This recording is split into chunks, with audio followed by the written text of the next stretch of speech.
Which one of you wasn't on the bus? We were all on the bus. What kind of interrogation is this, anyway? If we're going to be grilled, I want to talk to a lawyer. That's a good one.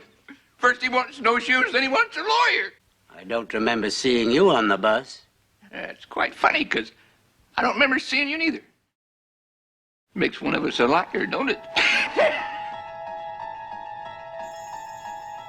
What's up, everyone? Our Twilight Zone review marathon continues with another trip to the fifth dimension. Today we'll be discussing yet another fun episode, Will the Real Martian Please Stand Up? As always, spoilers are ahead. Will the Real Martian Please Stand Up was episode 28 from season 2, written by Rod Serling and directed by Montgomery Pittman. So off the bat, I knew this was going to be an entertaining episode. Things started off really strong. We opened with 2 state troopers investigating a report about a UFO sighting in the middle of a snowstorm. Apparently someone, or something, crashed into a local pond. The troopers noticed mysterious tracks which lead to a diner nearby. Rod Serling's opening narration set the tone for the events to come. You've heard of trying to find a needle in a haystack? Well, stay with us now and you'll be part of an investigating team whose mission is not to find that proverbial needle.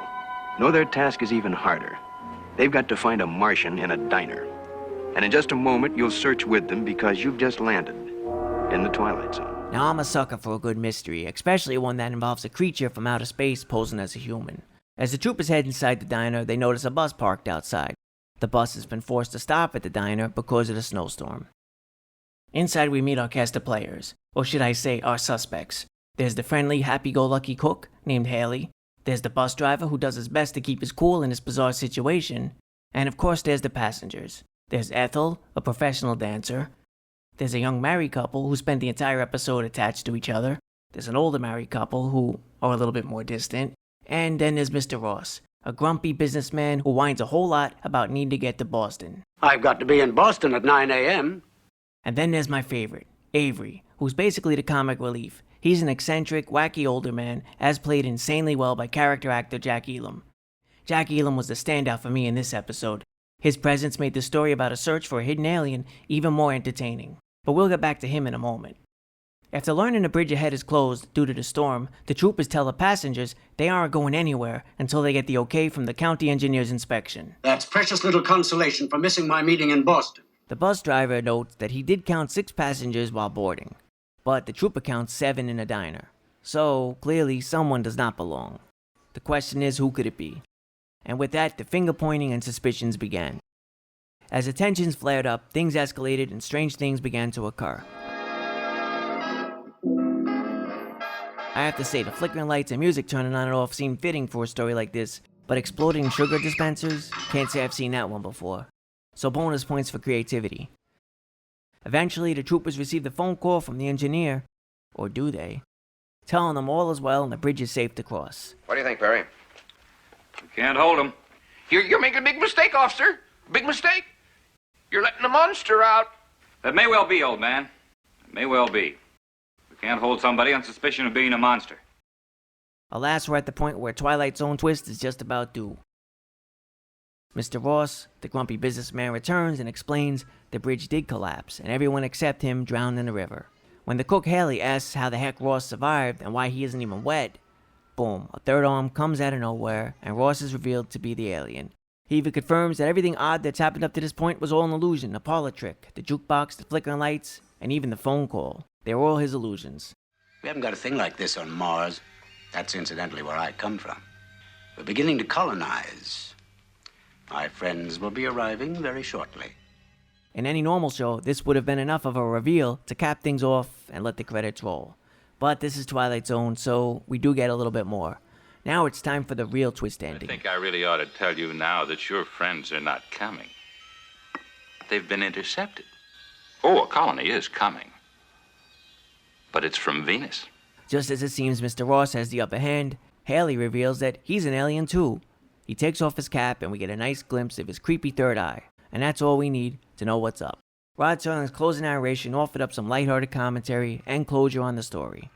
Incident on a small island, to be believed or disbelieved. If either of these 2 entities walk onto your premises, you better hold their hands, all 3 of them, or check the color of their eyes, all 3 of them. The gentleman in question might try to pull you into the Twilight Zone. Take me to your leader. Take me to your leader.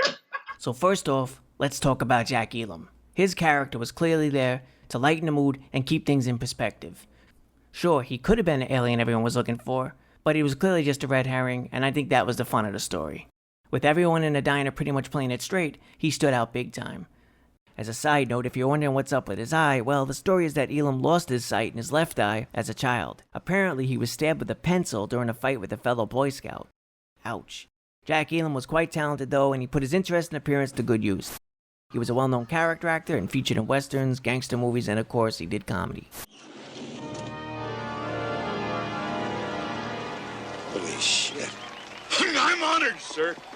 I'm Dr. Nicholas Van Helsing, professor of proctology. This is an episode that was off my radar for many years, but I had the luck of checking it out recently and was pleasantly surprised. It was very solid. There's a lot to like about this episode. The cast is strong and everyone gives good performances. And there's some nice little moments that help flesh out everyone and give each character their own identity. If a husband and wife suddenly start wondering whether the husband is really the husband and the wife is really... Now, wait a minute. I think 23 years is long enough for a woman to know who she's married to. So I'll thank you to stop looking at me as if I just put on this face as part of a costume. The dancer and the bus driver seem to hit it off. She was on the bus. How do you know? She's the only one I noticed. Look at those sparks fly. Hey now. Well, The Real Martian Please Stand Up does cover some familiar ground. You may recall in the iconic episode, The Monsters Are Due on Maple Street, we saw neighbors grow increasingly suspicious of each other as they suspected an alien among them. But here, in this secluded diner, everything takes place on a much smaller scale, and it's a bit more personal. The remote, snowbound setting is ideal for a story like this. Speaking of which, the snowstorm was a nice backdrop for this story, and I love that Rod Serling was in scene for this one, appearing right there to give his trademark opening narration. A great touch. So, a group of people stuck in a frigid, isolated setting with a potential alien threat, capable of appearing human. This all reminded me a little bit of The Thing. We know Rod Serling held a great respect for fellow sci-fi writers. Author Ray Bradbury was even referenced in this very episode. She's just like a science fiction, that's what she is. A regular Ray Bradbury. On that note, it's possible Rod Serling may have been influenced by John W. Campbell's 1938 novella Who Goes There? In the story, a group of scientific researchers discovered a crashed alien spaceship buried in the Antarctic ice. An ancient creature inside the craft was revived, and sure enough, it was capable of shapeshifting. The story was loosely adapted in the 1951 movie The Thing from Another World, however that version departed from the source material. The enemy in that movie was more or less a giant vegetable monster. Most of us may be more familiar with the classic 1982 John Carpenter remake. This adaptation was closer to the source material. We had a snowbound, isolated group of people who had to deal with the threat of an alien who was capable of appearing human. So who knows? The similarities could just be a coincidence, or perhaps Rod Serling was influenced by the broad strokes of Campbell's original 1938 short story. But what if the thing doesn't show itself? Do we just sit here holding our breath? My only gripe with this episode is that it was mentioned in the conclusion, everyone died by drowning in the river. This seems a little harsh for an episode that was mostly light and somewhat comedic in tone. And since the deaths occurred off screen, there wasn't as much of an impact. Still, I just wonder if there was any way to get us to the two reveals at the end without killing off all the characters. That said, the grim fates of the bus passengers certainly didn't ruin the episode for me. In this episode, we're treading in black comedy anyway, so the humorous and somewhat dark conclusion was consistent. So this is another episode I recommend. It doesn't take itself too seriously, and I think that's the key to its success. I give this one 4 out of 5 smiling, 3-eyed cooks from Venus. If you've seen this episode, feel free to let me know what you thought of it. Thanks for watching. Later. I've got to be in Boston at 9 a.m. That's precious little consolation for missing my meeting in Boston. If the bridge gets a clean bill of health, you'll drive that bus right across it. Listen, mister. You may be a big shot in Boston, but I've got to be in Boston at 9 a.m. I can, senor. And I tell you, that bridge is so old. Boston.